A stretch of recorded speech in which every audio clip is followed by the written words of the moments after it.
সরকার হত্যাকাণ্ডের কর্মসূচি হাতে নিয়েছে এমন অভিযোগ করে বিএনপির সিনিয়র যুগ্ম মহাসচিব রিজভী আহমেদ বলেছেন, সীমাহীন ব্যর্থতা ঢাকতে ও জনগণের দৃষ্টি ভিন্ন দিকে নিতে বিভিন্ন হত্যাকাণ্ডের জন্য বিএনপিকে দায়ী করছে সরকার। দুপুরে দলের কেন্দ্রীয় কার্যালয়ে সংবাদ সম্মেলনে তিনি বলেন, হত্যাকাণ্ডে উৎসাহিত করাই আওয়ামী লীগের রাজনীতির সংস্কৃতি। ক্ষমতাসীন দলের বেপরোয়া সন্ত্রাসের কারণে সাধারণ মানুষের নিরাপত্তা হুমকির মুখে রয়েছে। কলাবাগানে জোড়া খুনের ঘটনায় বিএনপিকে দায়ী করে প্রধানমন্ত্রীর দেয়া বক্তব্যেরও সমালোচনা করেন তিনি। শফিক রেহমানকে রিমান্ডে নির্যাতন করা হচ্ছে অভিযোগ করে রিজভী আহমেদ বলেন, শফিক রেহমানের জীবন নিয়ে শঙ্কিত বিএনপি।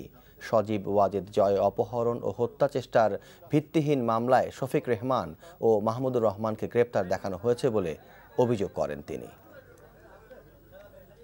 গতকাল নিহত জুলহাস মান্নান ও মাহবুব রাব্বি তনয়ের হত্যাকাণ্ডের পর প্রধানমন্ত্রী একটি সভায় বলেছেন, এগুলোর সাথে বিএনপি জামাত জড়িত।